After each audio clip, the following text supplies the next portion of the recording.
Welcome. I'm the Count of Arcadia. This is Nerdmusement. If you're enjoying what you're seeing, remember to like, subscribe, and ring the bell. And with me, as usual, is Quinn. Hello. Present and accounted for. So, what are we talking about today? Let's see. G4 TV jumped the shark in a big way. Okay. Yep. Quick talk about E3. More importantly, there not being one, at least not a physical one again this year. So that fact, and also maybe the significance of that in the big scheme of things. Then Six Flags has gone and made a terrible choice, letting go of Ron McKenzie for Six Flags Over Texas, which is kind of a blow to us. We'll be talking about that. And last of all, Global Game Jam started today. So we're talking a brief mention there, tell people what to watch out for there. And then just our closing thought for the new year. Okay. So let's get into jumping the shark. But first, a little rundown. For those of you who don't know what the idiom jumping the shark means, jumping the shark is where something just gets to a point where they've reached the pinnacle of what they can do. And for whatever reason, they do something silly. The penultimate example is, of course, the Fonzie jumping a shark tank. Or the Fonz, aka Fonzie. And here he is. This came from the episode Hollywood Part 3 of Happy Days in 1977, where Fonzie kind of jumps over a shark. There's no shark, though. Yeah, and this just made no sense within the idea of Happy Days. Just, okay. Yeah, it was one of those things where stuff just... It was an attempt to be kind of kooky, but it didn't really work. Yeah. They got as far as they could. They didn't know what to do. So they just started doing stuff to see what happened and hope something would work. And it didn't. The ratings never got as good as that moment, is the reason it's called jumping the shark. Yes. It's the moment things head downhill. Yeah. For whatever reason. Now, a show that constantly jumps the shark is The Simpsons. It's one of those things that ultimately no one can figure out how they keep doing it. They just keep doing it. That contract just keeps getting renewed. Yeah. It's Fox wants to, I think Fox just wants to break that record. I mean, they've already broken so many records with The Simpsons as far as number of episodes and in different contexts. I think the last one is just most episodes, period. And it's closing in. But the first great moment in Simpsons history where they jumped the shark was, of course, the principal and the pauper. That was the moment when, out of nowhere, they decided, oh, yeah, let's do something silly where Principal Skinner is actually not Principal Skinner. Yes, contradicting all the memories he'd had up to that point. And several ancestors who appeared. So, and then at the end, they said, oh, never happened. Yeah. Well, and that's just, The Simpsons just learned to, part of it's the fact that when you're not an actual hard, episodic, ongoing story, you can kind of come back from these things just by making sure that you don't have any much real solid continuity whatsoever. So just forget it happened, move on. If you do something good enough, people will forget about it. But that that was what is considered the end of the golden age of The Simpsons. Yeah, pretty much. And somehow people keep watching. Yes. Now, recently, for those of you who don't know, G4 TV came back as a YouTube channel. Basically, last year, they did a revival special where they brought back a bunch of hosts, and it was themed at Thanksgiving. People were kind of excited, including Gerald, who is known as the completionist. Quinn?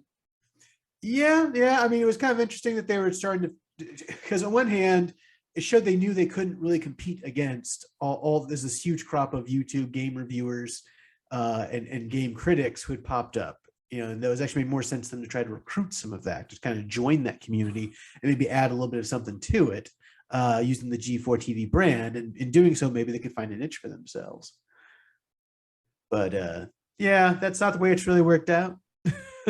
And to be honest, they actually did produce some actual good so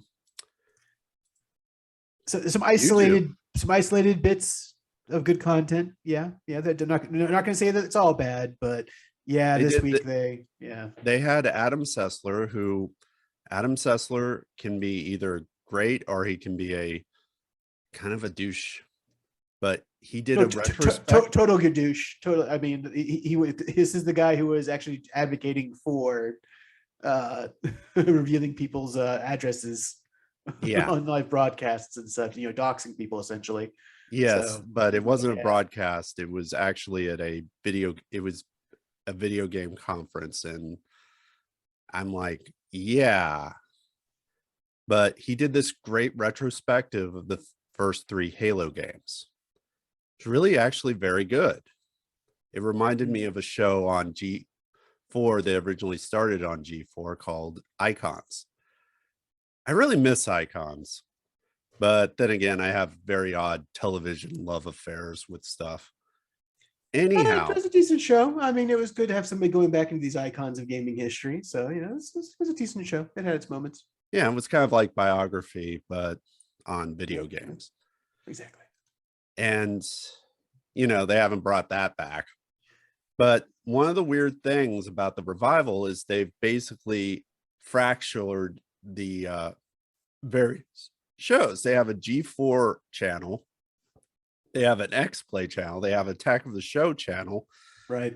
And somehow they don't have an arena, even though they wanted to get into esports. And that's actually where the jump the shark moment happened. It actually happened first on their G4 channel, where one of the new recruits, Frosk, basically went and basically talked about how PlayStation as a brand is dead man walking. After she said she didn't own an Xbox and she had an Xbox Game Pass. And for some unknown reason, that was going to lead to the end of the PlayStation, which Adam Sessler, and I quote, said, okay, we'll just send the Sony Defense Force people over to you. Well, it was a silly thing to say. That's where the ball started rolling. Well, it just showed that she was just inside her own little world, and it didn't. Yeah. She didn't look out and say, "Wait, there's a lot of people out there who are still very big consumers of video games who have PlayStation 4s that are still buying titles, 4 and 5s, and have gotten their hands on 5s somehow. Some small group has, and they're also buying titles for that. I mean, now there are titles that are coming out in the next couple months. Well, yeah. Now, bear in mind, in the long run, I'm actually on the side that says in the long run, Xbox is going to win out because Sony actually is in a bad position in the long run versus Nintendo and versus Microsoft. But yeah, right now they're fine. Right now they're fine. Neither of them really have an advantage over the other one because both of them are very early in their new generation.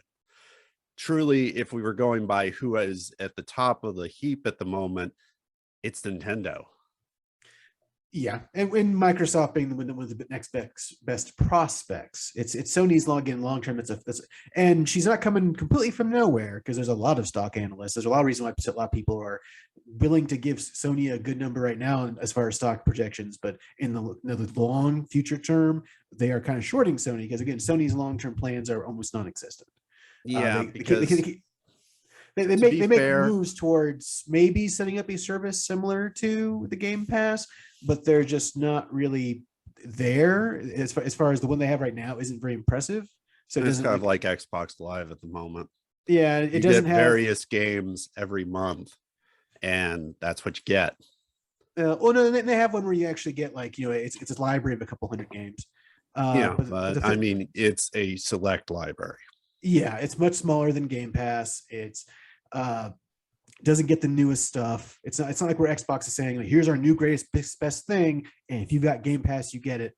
No, that's not the way Sony does it.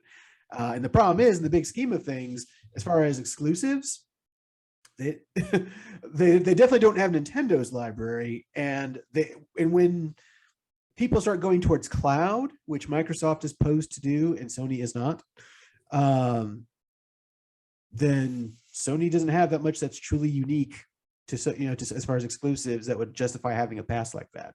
True. So it's she was only term. the episode they were doing it on was only for next year.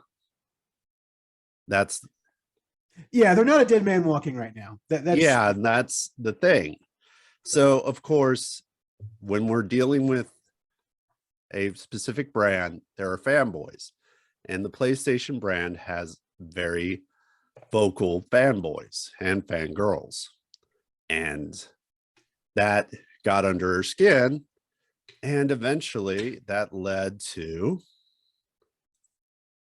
this moment where they were supposed to be talking about Red Dead Online, and instead they just started talking about how the women's treatment in video games, which she was saying politically correct backpatting is what it just turned into.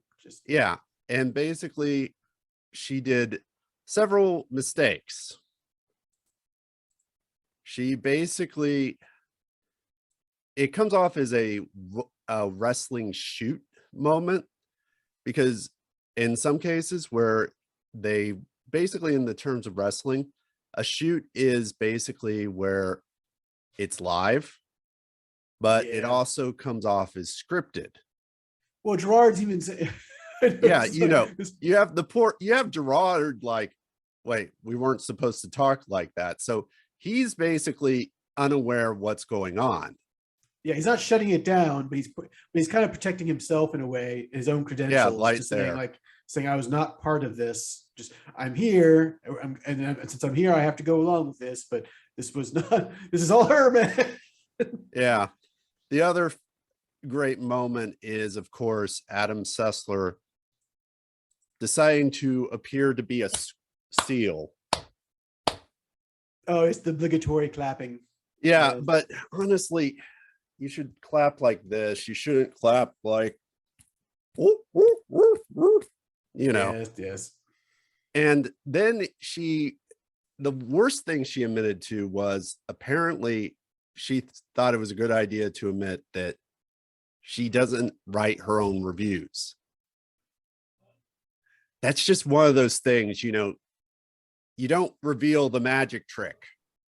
Or, well, what happens behind the curtain? Stays behind the curtain. You don't reveal that. You say, we've got lots of women working here, and then you show them. You don't just say, we've got a bunch of women and they're clapping somewhere off screen. Yeah, you don't get, Frost really just does not understand what she's gotten herself into, obviously.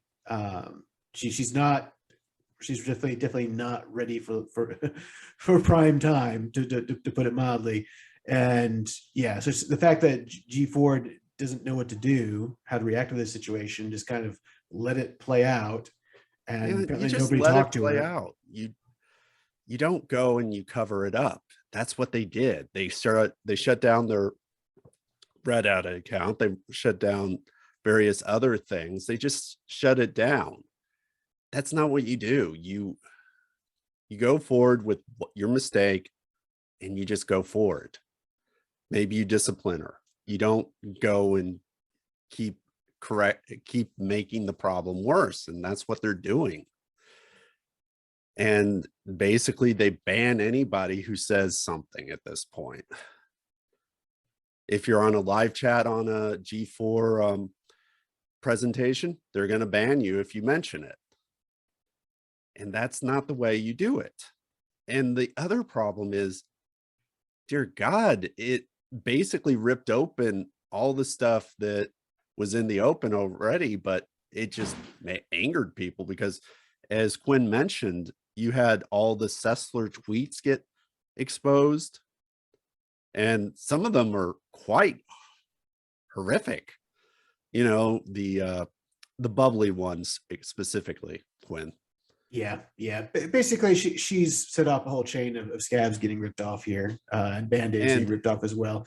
It's just she it just boils down to she's not ready for prime time. They have no clue how to handle her. Nobody apparently, when this whole thing started, nobody apparently felt that they could go ahead and take her aside and say, okay, you've caused a problem. It's okay.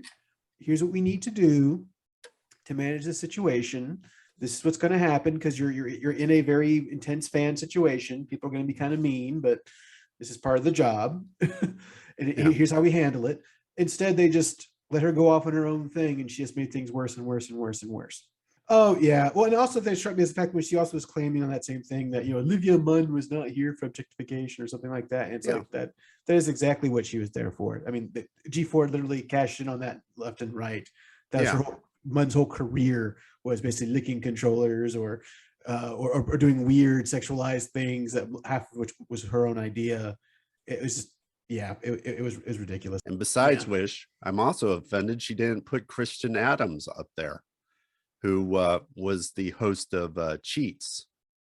Well, it just shows these people aren't part of the actual gaming community, so they really don't know what the history is, Yeah, and they don't know how to explain any of it. They just try to create their own alternate version and get surprised when people call them out on it. Which just exacerbates these situations. It's bad enough when they make the mistakes. Then when they try to either pretend they didn't or try to then start selling alternate histories to justify them or whatever, they just keep digging themselves deeper and deeper and deeper.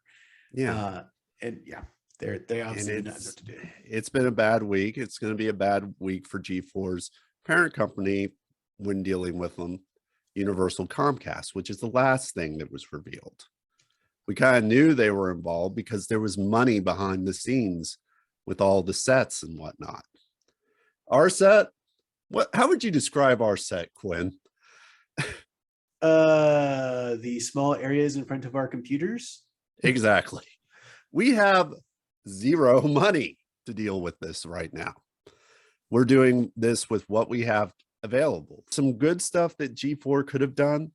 It could have brought back more of the stuff like the Halo retrospective.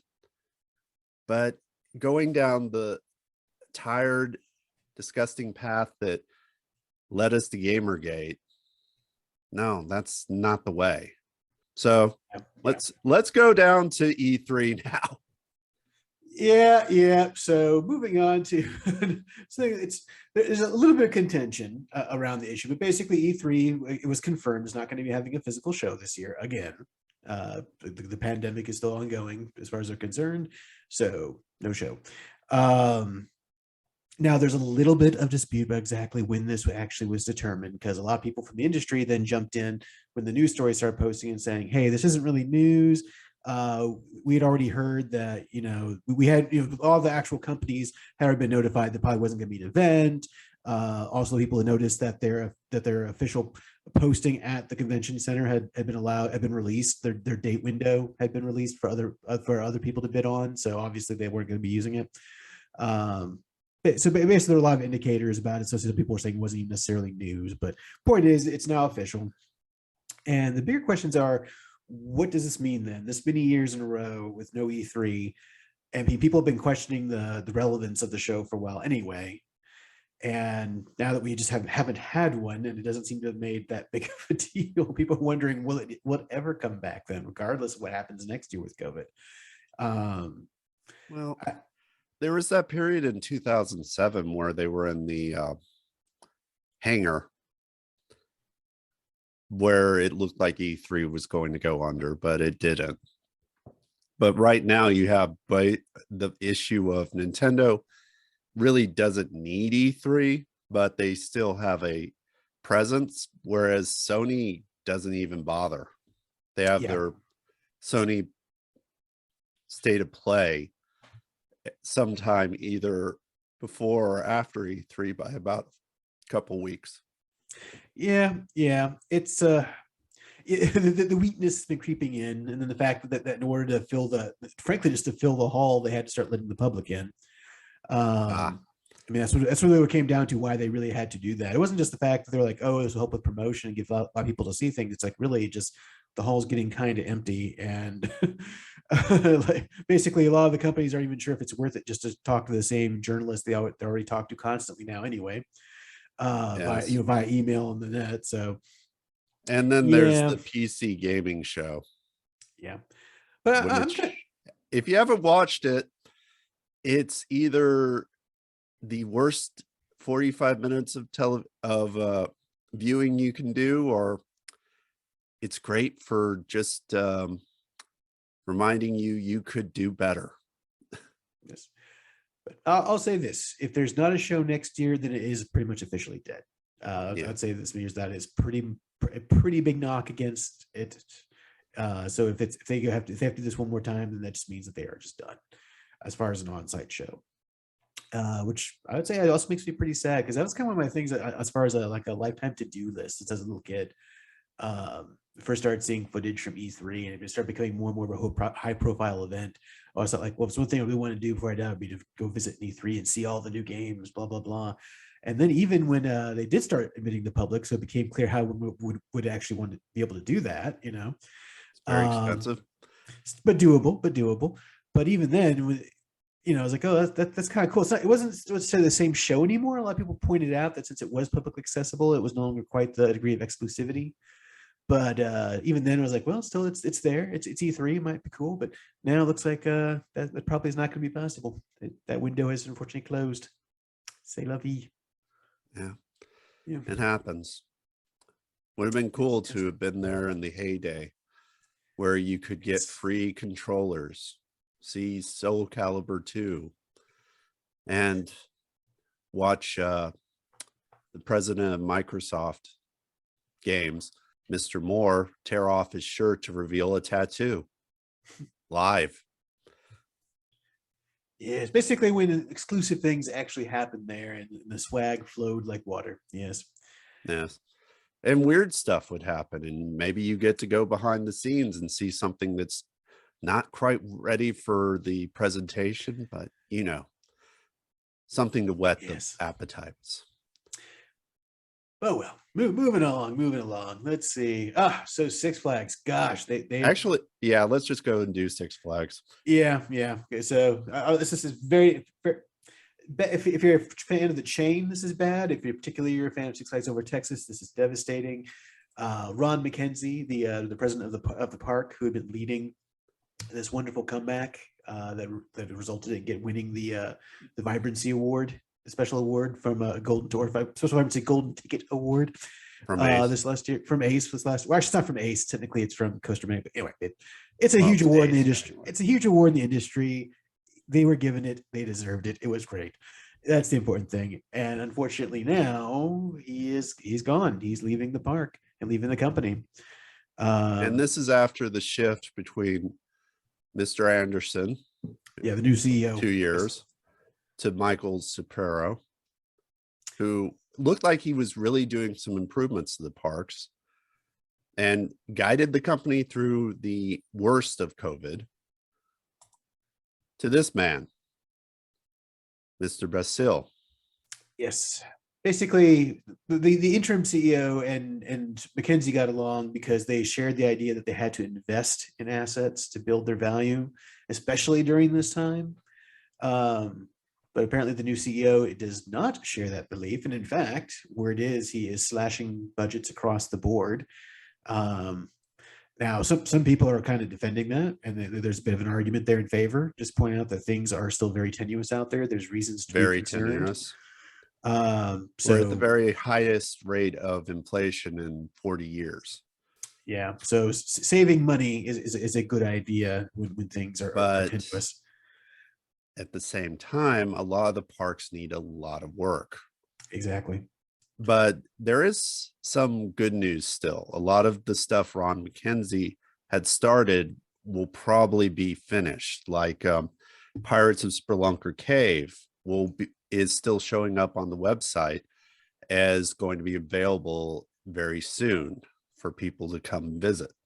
Also, Aquaman Power Wave will finally open, and the already started projects probably will be completed, like the store in front of Bugs Bunny Playland area. Getting refurbished. Yep. Yeah. So Yep. the problem is all of that comes very twisted in the back because all the Renaissance is basically over. Yeah, basically they're not going to be able to move forward. And there's also the concern, and this is a rumor, completely rumor, but from some people who are kind of close and to the company and generally tend to get good information about this. Is kind of one of the things that motivated McKenzie to leave, was that with the slashing of the budgets, and particularly employment salaries and budgets, it was one of those things where he'd be fighting just to tread water, just to keep the park where he had managed to get it to. That would become a battle. Just having enough people out there to staff all these things. There's concern now that The live entertainment is going to be that gone. we could be losing that. Casa Magnetica, which reopened recently, is simple little, it's a simple little tilted house exhibit, but but it has its charm. It's an early attraction that was brought back. But you know what? That takes 3 or 4 people at least to keep going. So you could see someone saying, "Hey, it's not a huge draw. It's not a huge thrill ride thing. So let's slash those positions." And that can be sink. It keeps. But at the same time, it's something to do that's an alternative to thrill rides for those who can't go on thrill rides. For the younger kids, something for families. It's something that makes uniqueness. But if you're a bean counter looking for positions to slash, it's something that you can easily shutter by literally just shutting the door and changing the shift. That's the end of that thing. And putting a little bookcase in front and say, "Nothing here." Exactly. It's that would make this is a very good fit for that. That's actually pretty much what happened to Casa Magnetica to begin with. Yeah. They just stopped staffing people to it and locked it up and put some stuff in front of it and pretended it wasn't there. Also, the Fire and Ice Festival at Six Flags Over Texas was canceled. Well, it does appear, though, while it is sad that they canceled the actual festival, some elements of it are being kept. Like they're still doing the fireworks shows, which I think the guy from Houston who carves up ice. Yes. No, truthfully, I think both of those just come down to contracts were signed. Yeah. So it would have been a problem to try to get out of those contracts and to not pay those people. Yeah. For the fireworks people and the man with the chainsaw. And you always avoid not paying the man with the chainsaw because he has. And also he was an Astral fan, and Astral fans tend to get Six Flags Astral fans. I don't want to confuse people by making them think we're talking about Travis Scott. But Six Flags Astral fans tend to get a little prickly when they start seeing cuts, especially when they have chainsaws. Yeah, well, when Astro World was a great Six Flags park, and they lost their park when you lose your hometown park. It's a blow to to the personal sense of worth and feeling, sense of community. When you lose something like that. So yeah.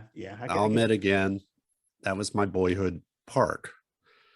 Yes, and I still feel a bit of pang when I think about it. Yeah, it's too bad because today it would be in a massive. I mean, it always wasn't a big metropolitan area, but today Houston's just absolutely massive. Oh yeah. I mean, number 3 or 4 in the country. I believe it's 4th, unfortunately, but still 4th. Yeah, because New York and LA are the 1 and 2, or actually I think Chicago LA is 1. I think now New York is 2, and then Chicago is still 3. It's debatable. Yeah. But the thing is that hopefully if it was still there, they would have done some improvements, because between the park closing and they had already taken a ride and moved it to Six Flags, what became Six Flags Discovery Kingdom in the Valley of California. Yes. And they didn't replace it. So, and the saddest aspect of Six Flags Astroworld, it was a short-sighted decision. And a lot of the things that the new CEO is doing are very short-sighted. They're very just, we got to save money. And it's that, and it feels like in a lot of cases that a lot of this is just to keep Magic Mountain going, which I'll just be honest, Magic Mountain's going to be overcome by the park in Poland very soon for the most roller coasters. It's not going to be Cedar Point that takes the golden crown for, yes, we have the most roller coasters. It's going to be the park in Poland. Well, Cedar Point gave up the title of having the most roller coasters to Magic Mountain a long time ago, and they don't care. Yeah. They have the better coasters and the better park, quite frankly. Cedar Point's way better than Magic Mountain. It's a way better experience. Yeah. But that's what it boils down. I mean, I doubt Six Flags even cares that much about having the title. It's all just about money and attendance, and it's sitting there between a lot of different major metropolitan areas, and traditionally has gotten a lot of attendance, being one of the highest attended in the parks, and usually the highest attended. Question is though, is that true right now? So no, it isn't. Yeah, about to say between all the shutdowns in California, probably not. And the requirements. Don't forget the requirements. Yes, even when now that it is open, there's still all the requirements. Well, but then again, we had a lot of those requirements briefly here in Texas. Yeah, but you now have to have proof of a test, or you have to have proof of vaccination on you. Yeah, present your papers to ride the coasters at Magic Mountain. Can't ride coasters. Attendance is nowhere near where it should be for the premier park. But one thing that's also come out is he's changing the how you get your membership. Now, those of us who already have memberships, and we don't know if this is changing, but it's going to a straight fee. So Gold Plus, $79.99. Platinum, $99.99. Diamond, $149.99. Diamond Elite, $219.99. But the odd thing is that if you just want a season pass to your home park, there are 4 tiers now. So let's say you want to go to Buffalo's, New York's Darien Lake Park, and you want a pass there for the Darien Lake Park.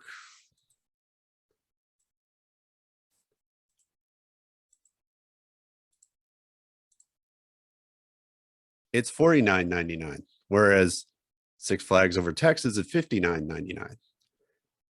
Oh, hang on. But also notice unlimited visits only to that park.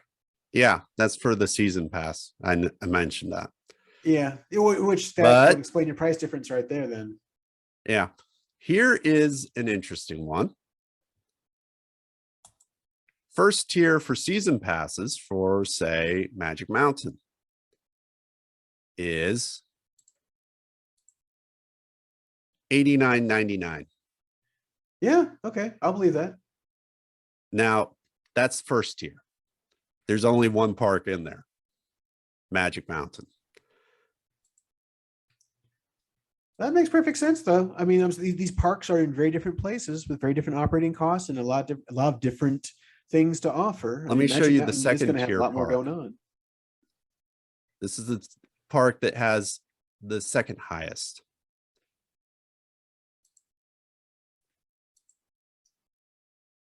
Fiesta, Texas, it's $64.99. Now, there are 3 parks in the third tier. One is Six Flags Over Texas.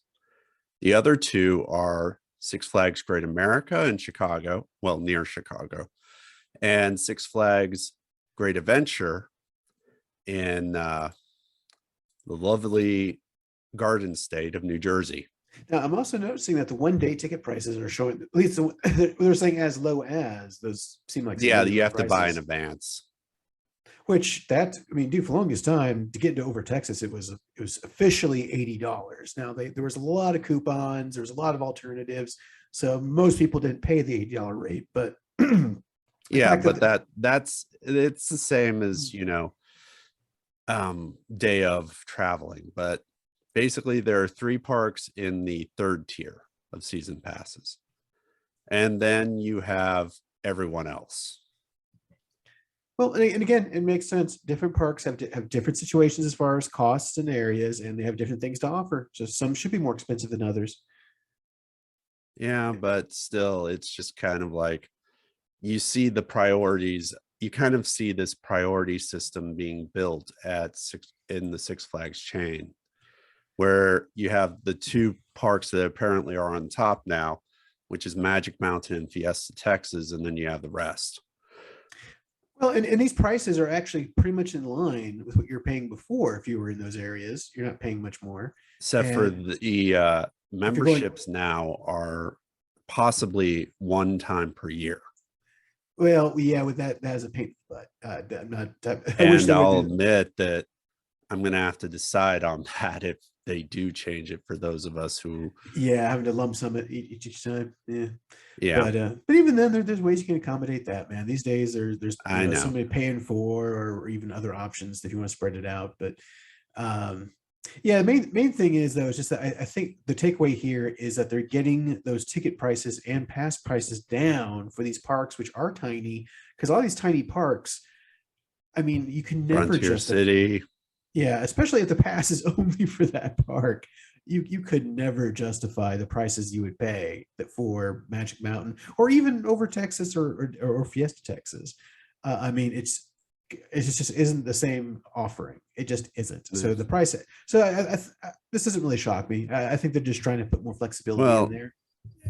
except for they took out the ability to pay it over once per month. Yeah, which I'm guessing they're thinking that probably just wasn't worth the trouble. I think it's worth the trouble. Most Uh, people think, and it hasn't been popular from what I've seen of people who found out about it so well, far. and that they can reverse course on. I Yeah, mean, it takes about 2 seconds. but yes, I mean that's the thing where the fan base should just push back and just say, "Hey, that was a major convenience factor for me," um, or so they should try to accommodate it in some way, like at least because I can see why the concern might also be on their part. I'm sure they had a lot of people who signed up day one, paid the upfront minimum, and blitzed the parks for a couple of months, and then just canceled their that particular credit card and walked off. Yeah, Um, but still you lose about $10. There is a deposit. yeah. So, uh, I mean, if that's the concern, if that's it though, then fine. You know what? Then either increase the deposit for the first time, or offer the monthly payment plan to people after the second year or 6 months in, or there's so many ways you can try to accommodate. Um, but yeah, that's one of those things where again the membership should just make their opinion clear, and Six Flags so hopefully will listen and can act on that. Yeah. Uh, I mean, whatever keeps the money coming in should be what they should be doing. Yes. And memberships, I think, are still going to be their top priority. So whatever makes the membership money flow And is SeaWorld's still doing memberships of their own, and they have a payment plan. And Cedar Fair and maybe Disney. We don't know. Disney is confusing right now. yeah. Plus, a part of the magic of the whole membership concept is that when you have those truly golden membership holders, which are the people who buy the membership and then only go to the park, maybe like 2 or 3 times a year, really. Uh, so they're paying that much for the pass, but they're barely using it. The, Yeah. the way that works really is as long as they're just paying that monthly fee, the tiny little monthly fee, they don't think about it that much. If on the other hand, they get that big annual renewal fee coming through, then they actually start thinking about how often do I actually go to the park? Do I need this? Yeah, exactly. Do I actually need this? Does this make sense anymore? And then that's when they start going and canceling things. So Yeah. that's the other reason I think some people inside Six Flags are probably going to go, no, seriously, we need to go back to monthly. Yeah. Anyhow, especially for families, because there are families who buy about 6 of them at once. So if you do, Oh gosh, yes. If those come through on the same bill, God, that could be for like a large family. That could be well over $500. $1,000. Yeah, depending what they're going for. Yeah. I know. So yeah, I don't think they want to take those phone calls. Hello, hello. You you basically ruined us.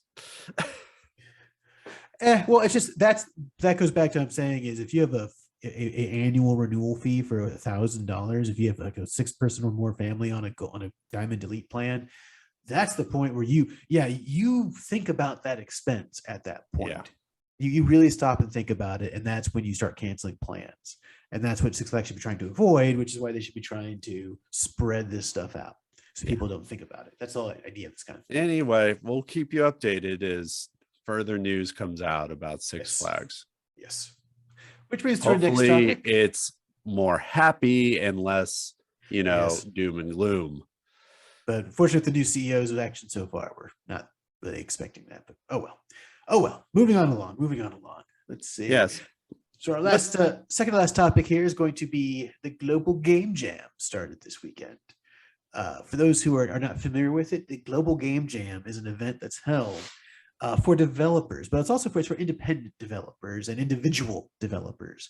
Basically, sponsors will just make available sites all across the world. Just, this could be just a game design schools will often choose one of part of their campus as a site for people to show up.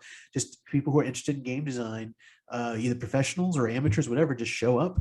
And it's kind of a party at first, and then they wait for a video to be broadcast from the Game Jam headquarters where they announce an official theme, and everybody just forms teams, pitches ideas, and they spend the whole weekend working on games based on that theme. And then at the end, they show off their games. They're posted online, and if you don't mind having maybe to manually load up a few game projects and maybe have to do a little bit of adjustment, you can get hundreds of little games for free to try out, see if there's anything interesting. And it's just a lot of fun and also completely exhausting. Just speaking as somebody who's actually participated in a couple of them, because it's like nonstop, like a whole weekend of nonstop game programming, trying to make something interesting in a couple of days. So 24 hours of crunch. 72 hours. Well, actually depends. It's that Friday night. Usually it's a Friday night announcement, and people will throw up ideas, party a bit, maybe do a tiny bit of work, but generally people are encouraged to go home and get some sleep. And then Saturday it's nonstop, and Sunday it's nonstop till Sunday evening. So crunch. Yeah, it usually ends up being a good 50 to 60 hours of nonstop. Saturday night particularly, people tend to not sleep. So but basically this year's a little different though, because of the pandemic kind of making it hard for people to gather. And also there's been some weird logistical things happening. They're spreading it out over the course of the month. And so they went ahead and announced the theme today instead of on a Friday. And that way everybody will just knows what it is, and will collaborate online and start their official development cycles on the scheduled times, whatever location they're officially supposed to be operating out of. And they'll post then. The main thing I think interests most people is the theme this year is duality. So if you're a game dev and you have a couple other people who are interested in game design and you want to try to do something for a Global Game Jam, just do a search for Global Game Jam, go to their main site, you can sign up for a location, and think up some ideas and try to throw something together during the time that they're running. I already came up with an idea. It's a story of a attractive woman who gets hit by lightning, and on one side she's still her happy, cheerful, attractive self, and on the other side is her dark aspects, and basically a two-face, and she has lightning powers or something. Okay, how does that become a game? That's a character. How's there a game? How's there a game mechanic in there? Well, the mechanic is she uses the lightning to try and undo what was done to her by a mad scientist. There. Okay, that's a backstory. But what is this game? Is this a platformer? Is this a yes? It's a platform. Okay. Does the other? So it's just a platformer, and you're embracing the theme. Embracing the theme with backstory technically qualifies your game. I'm a writer. They wouldn't kick that idea. You could definitely make it, put it up there, but the stuff that people really love for this kind of thing is when you make the mechanic of the game. I know. The problem is I'm thinking from a writer perspective.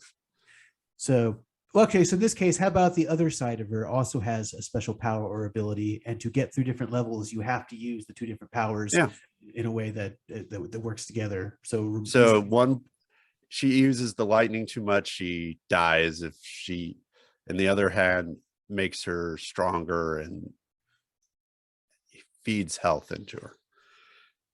Okay, crazy. Yeah, it Interesting. probably that's too European style. The old European platformers where water hurts you for no apparent reason. Really, just because it was just is missing the platform, but no big whoop. So yeah, just in case anybody's interested, you can just go to globalgamejam.org. Okay. Globalgamejam.org. So basically, you want me to put that as, yeah, I'll do it. Okay.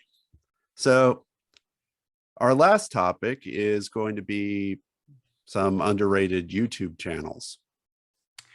So that's the thing too, because the biggest thing about underrated channels these days is just that YouTube's taken everybody who's not kicking out just daily constant content and pretty much put them in the kind of ghetto. So somebody I would say is underrated at this point, for example, would be a gaming historian who makes the kind of content that G4 TV might be making if they were actually serious.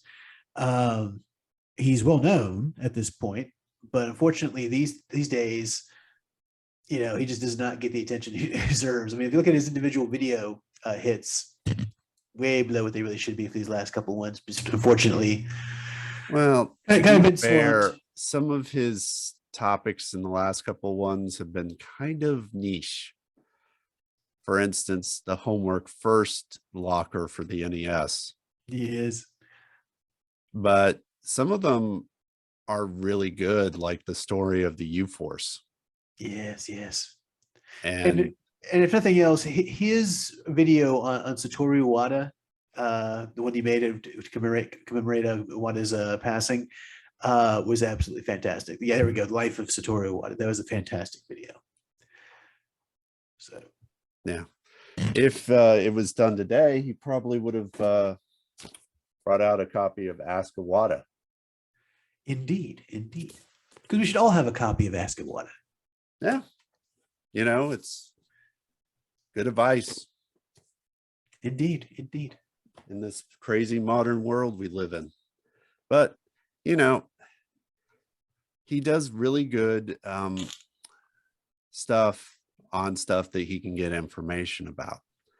And one of the channels I've always noticed that's very similar, but even more niche than some of the topics he's had lately, like, is GTV Japan. He does some stuff like Zillion. I don't know if you know anything about Zillion, Quinn. Only vaguely. It was on the Sega Master System. But he also did a video on why the NES has the reverse letters. So why is B first and A is second? Do you know the reason? I do not. What is the reason for that? The truth? Where was the only button on the Atari joystick for the 2600? On the side? It was the one on the outside. Yeah. So that was the first button you go to naturally. So that's why it's the A button. Okay. So and he explains that. He shows why they went through that. It's a great little video. And he's also done videos on obscure topics like the PCFX, which was the successor to the PC Engine in Japan, which was our TurboGrafx 16 in America. He did a whole video on the solar system of Sega, where Sega would nickname each project after a planet in the solar system. And he has done such great videos, and one of my favorites still to this day is his video on Doki Doki Panic, about why did Doki Doki Panic even exist? Because it was actually for a festival. But interesting. Yes. But GTV Japan is a great channel, and I think people should watch it every once in a while. Sounds like definitely deserves some more viewers. That's true. That's true. Yeah. He's only got 31,000 subscribers, but he eventually gets into very high levels with his videos after a time. Crazy. And lastly, one of my favorite things to do after I got done with homework as a child, was watch In Search Of. It was on A&E. These were old reruns with Leonard Nimoy, and he would go in search of stuff. It's how I learned about a bunch of obscure and dark topics. But one of the things I like about Mr. Mythos, even though he's a little obsessed with inner Earth conspiracies and connecting things to inner Earth conspiracies, is that he goes into topics that I really kind of enjoy that I don't really think about. Like Ultima Thule was his most recent video that came out yesterday. And he talks about what is Ultima Thule. And he also went into the deadly mystery of Japan's sacred treasures. I just enjoy stuff like that. So my two choices for underrated channels are Mr. Mythos and GTV Japan. And of course, Quinn has suggested Gaming Historian. Indeed. Remember, if you're looking for more content, they're available. Can rival officially sanctioned channels that have lots of money. So give them a try. So yes. Quinn, let's close this up with your thought of the day. Well, it's New Year's, so the logical thing would be any New Year's resolutions, things you want to achieve this year. On top of Global Game Jam, I participated a couple in the past, been in the amateur game dev scene, but for other things have gotten in the way of the last couple of years, between the pandemic, between stuff for work, for the day job and so forth. So kind of gotten separated from that. So personally this year, along with the usual kind of exercise more, eat better kind of thing, is also just get back into game dev. So hopefully get back to some projects I'd wanted to maybe try to get some motion on, maybe try to establish some connections out there again. Just try to get back in the scene, because you got to have something to express yourself with, and I think it's always been the one that's most appealed to me. So hopefully we'll make something nice. Okay. I'm not really a believer in resolutions. I think it's best to just go. If you need to do something, you do it. But I guess I'm going to try and get another book published online, because my last book, it's been a while and no one read it. Maybe I'll just republish it. But no, just get one of the books I have on my hard drive right now published. And other option, try rewriting it so people will read it. Well, I only had one person who admitted to reading it, and he enjoyed it. Well, I think you definitely need to increase your your pool of readers there to get some more balanced feedback. I know. And that, to be fair, that person was not my relative. He was a friend from school, and he just really enjoyed the book. So it's the only comment I ever got. But the other one is just find a better job. Yes. Anyhow, so Quinn, let's wrap it up. I'm the Count of Arcadia. And this is Quinn. And remember, if it's amusing to nerds, it's Nerdmusement. Bye, folks.